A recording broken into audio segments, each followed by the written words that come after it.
ছি ছি ছি, তুই এত নিচে নেমে গেছিস, তোর জন্য গ্রামে মুখ দেখাতে পাচ্ছি না। মা, আমাকে বিয়ে দিয়ে দাও, আমি কথা দিচ্ছি বিয়ের পর আমি এসব ছেড়ে দেবো। হ্যাঁ রে, তুই এত লজ্জা ছাড়া হলি কবে থেকে? যেদিন থেকে যৌবনের ভূতটা আমার মাথায় চেপেছে সেই দিন থেকে। ঠিক আছে, কালকেই তোকে ছেলে দেখে বিয়ে দিয়ে দেবো। আপনার ছেলেকে দেখান, পছন্দ হয়ে গেলে আজই বিয়ে দিয়ে দেবো। ঠিক আছে, চলুন আমি দেখাচ্ছি।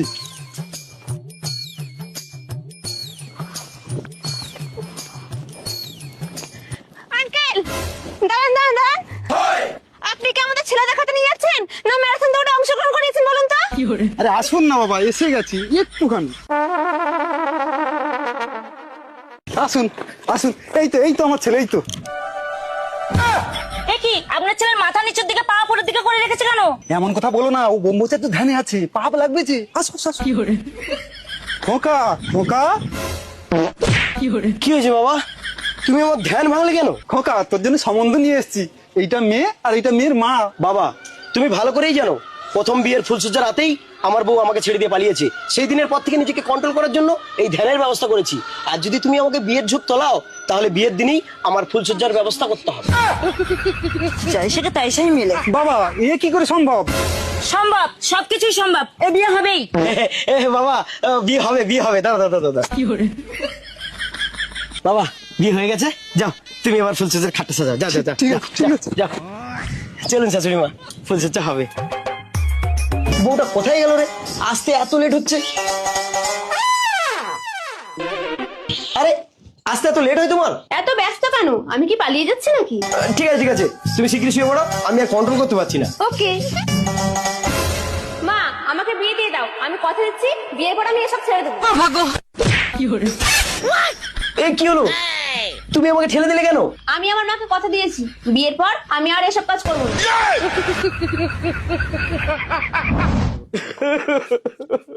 কি হলো বাবা? ফুল সহ্য হয়নি? কাঁদছো কেন বাবা?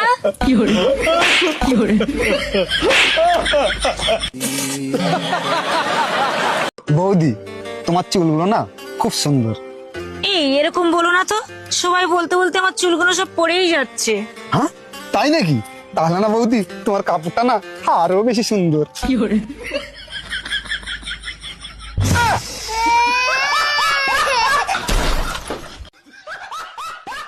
সারাদিন না আমার স্বামীকে দেখতে খুব অসহ্য লাগে, কিন্তু দিনের শেষে সেই স্বামীর কাছ থেকে চরম শান্তি পায়।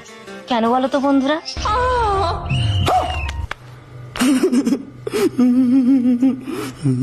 শুনে রাখো বৌমা, আমি হলাম এই গ্রামের সবচেয়ে বড় মাপের কিপ্টে, আর তুমি হলে আমার বৌমা। তবে আমার মনের মতো হতে গেলে তোমাকে আমার থেকে আরো বেশি বড় মাপের কিপ্টে হতে হবে। শ্বশুর মশাই, আপনার মনের মতন বৌমা হওয়ার জন্যই তো আপনার ছেলের সঙ্গে দিনরাত অশান্তি হচ্ছে। কেন কেন কেন বৌমা, আমার ছেলেকে কিপ্টেমি করছে না? বিয়ের আগে তো বেশ ভালোই কিপ্টে ছিল। কিপটে না চাই, আপনার ছেলে তো কেজি কেজি সর্ষের তেল একাই নষ্ট করছে। কেন? রান্না করছো তুমি, আর ও কি করে তেল নষ্ট করে? আপনার ছেলে কি আর আমার কথা শোনে? তাকে এত করে বলি তেল নষ্ট করো না, কিন্তু কে শোনে কার কথা? কি, ও তোমার কথা শুনে না? আচ্ছা বৌমা, ও তেলটা খরচা করে কিসে? কি আর বলবো বাবা সে কথা, কিছু বললেই বলে থুতু শুকিয়ে যাবে, বাট তেল শুকোবে না। থুতু শুকিয়ে যাবে, তেল শুকাবে না?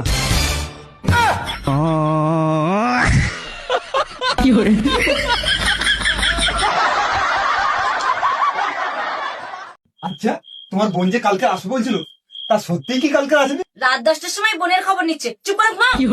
ঠিক আছে।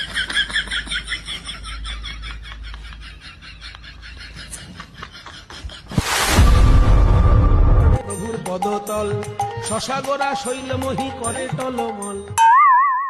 আরে শালি যে, এসো এসো, বসো। অনেকদিন পর শালিটা আমার এসছে। বউ, এ বউ। কি হয়েছে? আরে তোমার বোন এসছে, আর তুমি ঘরের ভিতরে ঢুকে আছো। আরে বোন, তুই এসছিস, ভালো করেছিস। এই দেখো, তুমি বোনকে নিয়ে বাড়ির ভেতরে গল্প করো, আমি বোনের জন্য একটু ভালো মন্দের ব্যবস্থা করি, এক্ষুনি চলে আসবো। ঠিক আছে, চলো। বলো। স্বামী, ও স্বামী। কি হলো, কি এত চেঁচামেচি করছো কেন? এই, আমার বোনের পেট ফুললো কি করে?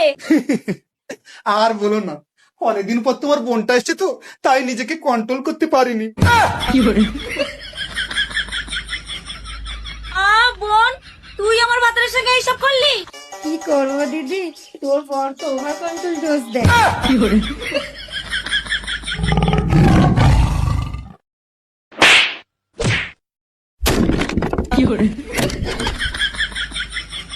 তুমি আমাকে মারছো কেন?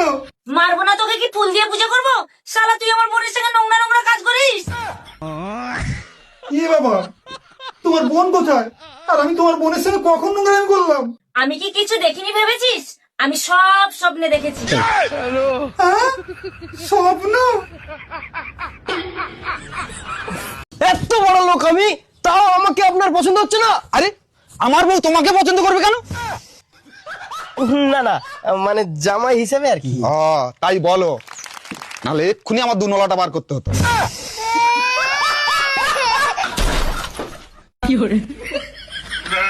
আচ্ছা বাবা, তুমি কাজবাজ কি করো বাবা? আরে আন্টি, বড় লোক, আমার টাকা আছে, আমি কেন কাজ বাজ করবো? আমি তো সারাদিন ঘুরে ঘুরে বেড়াই। না না, ঘুরে বেড়ানো ছেলেকে তো মেয়ে দেওয়া যাবে না। আরে গিন্নি ঠিকই তো আছে, টাকা থাকলে আমার কাজ করার দরকার কি? এই ধরো না, আমার যদি টাকা থাকতো তাহলে কি আমার কাজ করতে হতো? আচ্ছা বাবা, তুমি তো এত বড় লোক, আমার মেয়েকে তুমি বিয়ে করবে তো? আরে কেন করব না, করব বলেই তো এত গুল মারছি। কি মারছো? তুমি শুনলে না, ও গুল মারছে, তার মানে মিথ্যে গল্প মেরে আমার মেয়েকে বিয়ে করতে চাইছে। আরে বৌদি, না না মানে আন্টি, গুল মারা তো ফরাসি ভাষা। গুল শব্দের অর্থ হচ্ছে টাকা, আর মারছি শব্দের অর্থ হচ্ছে ইনকাম করা, আয় করা। ও তাই বলো। শোনো বাবা, আমার মেয়ের সঙ্গে তোমার বিয়ে পাকা। আমি কারো কথা শুনছি না, তোমাদের 4 হাতকে আমি এক জায়গায় করে দেবো। তাই করুন, আজ সময় নষ্ট করে কোনো লাভ নেই। আমি জানতাম আপনারা রাজি হয়ে যাবেন, ওই জন্য তো আমি একেবারে সেজে গুজে এসেছি। খুব ভালো কাজ করেছো বাবা, খুব ভালো কাজ করেছো। যাও বাবা, মেয়েকে নিয়ে যাও। আরে মা, তুই অত চিন্তা করি না, জামাই আমাদের বড় লোক আর প্রচুর গুল মারে। যাও বাবা, আসি তাহলে শাশুড়ি মা। যাও। চলো। ডাইনে ডাইনে ডাইনে ডাইনে ডাইনে, সোজা গিয়ে ডাইনে, সোজা গিয়ে ডাইনে। এই, তুমি যে বলে তুমি বড় লোক, তাহলে এরকম রাস্তা কেন? আরে বড় লোকের রাস্তা যখন তখন চেঞ্জ হয়, তুমি জানো না? আসো।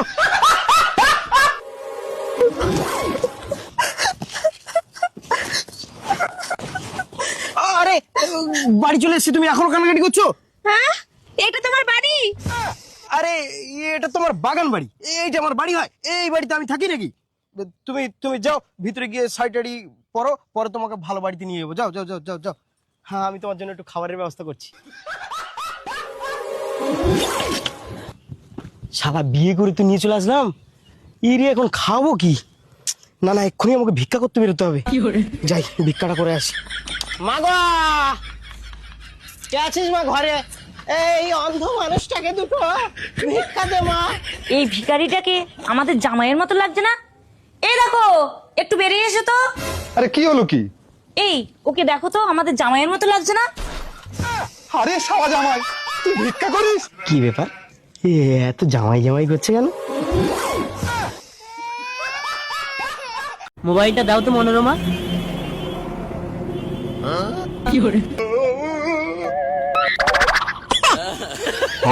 দেখো না ওই লোকটা কেমন করছে। আরে ও কিছু না। আরে লোকটা বাজে ইশারা করছে। এই মোবাইলটা ধরো তো।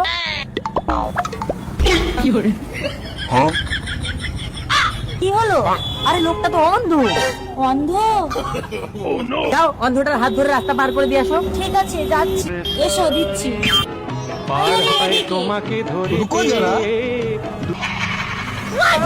ও মাই গড, আমি আর অন্ধটাকে মারতে গেছিলাম। মনোরমা, মনোরমা কোথায় নিয়ে গেল আমার মনোরমাকে? অবধি ঢোকাও, ভালো লাগবে। তোমার দাদা কতবার দিয়েছে, কখনো এত ভালো লাগেনি গো। বৌদি তুমি এবার যাও, দাদা চিন্তা করবে। আরে না না, আমি কোনো চিন্তা করছি না। চিন্তা করছো না তো বৌদিকে খুঁজে আসলে কেন দাদা? কাল তো দুজনের ফুলসজ্জা হলো, তা তোমার কেমন আরাম লাগলো? আরাম তো লেগেছিল, কিন্তু একটা কথা আমি ভেবে পাচ্ছি না, তোমার এত কিছু থাকতে থাকতে তুমি আঙুলটা খোঁচাচ্ছিলে কেন? আঙুল কখন খোঁচাচ্ছে? আরে বউ, ওটা আমার আঙুল ছিল না।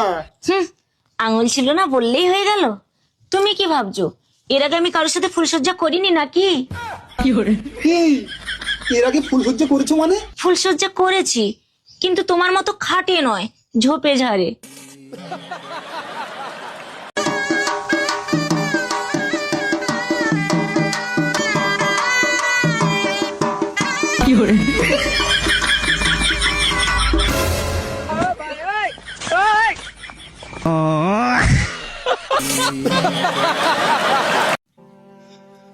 আমার জন্য তোমাকে আর কষ্ট করে পয়সা জোগাড় করতে হবে না। একদম ওইসব কথা মুখেও আনবে না। তুমি চুপচাপ ঘুমাও, আমি তোমার জন্য খাবারের ব্যবস্থা করছি।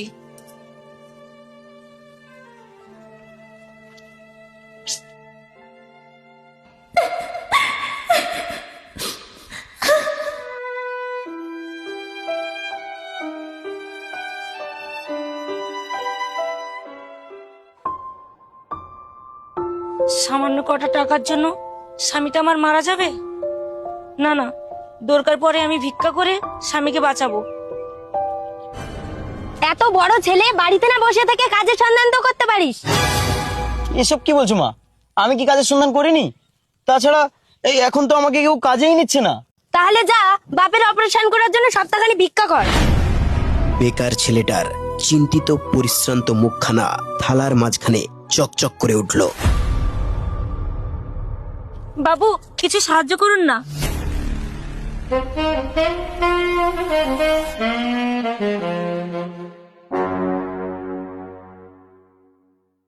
কত টাকা লাগবে তোর? ওই ঝোপের সাইডে চল, আধা ঘন্টা সময় দিবি, 2000 টাকা দেবো। ছি, নোংরা লোক তো আপনি। দেখে তো মনে হয় ভদ্রলোক। পেট শালি, পেটে কিনা মুখে লাজ, যত সব। দিদি, তোমার লাগেনি তো? ওই লোকটা তোমাকে ধাক্কা মেরে ফেলে দিল কেন? দিদি বলে যখন ডেকেছো, তাহলে তোমাকেই বলি। ওই লোকটাকে একটু সাহায্য চেয়েছিলাম। আচ্ছা, বুঝেছি। তুমি এখানে একটু বসো, আমি দেখছি ব্যাপারটা।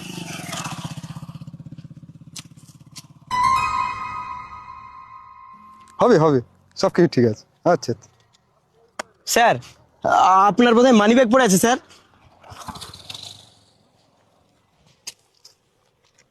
তুই তো বেশ বড্ড ভালো ছেলে রে। ধন্যবাদ স্যার। এই দাঁড়া। স্যার, কিছু বলবেন স্যার? এই নে 500 টাকা রাখ, কিছু খেয়ে নিস। ধন্যবাদ স্যার। ঠিক আছে। ওঠো দিদি, এই নাও 500 টাকা। বাড়িতে গিয়ে তুমি কিছু কিনে খেও। এই, তুমি আমার দেওয়া গিফট এই ভিখারি 47 টাকা দিলে কেন? কেন স্যার? এই ভিখিরি শাকচুনিটা যদি আপনাকে শরীর দিত, তবেই কি আপনি টাকাটা দিতেন? স্যার, আমরা গরিব হতে পারি, কিন্তু আপনার মতো এই ভদ্র পোশাক পরা সুযোগ সন্ধানী নই স্যার। এই নিন, এই নিন আপনার টাকা। বন্ধুরা, দুর্বলতার সুযোগ নিয়ে কাউকেই অবমাননা করা উচিত নয়, কারণ রুখে দাঁড়ানোর শক্তি দুর্বল মানুষের মধ্যেও থাকতে পারে। ধন্যবাদ।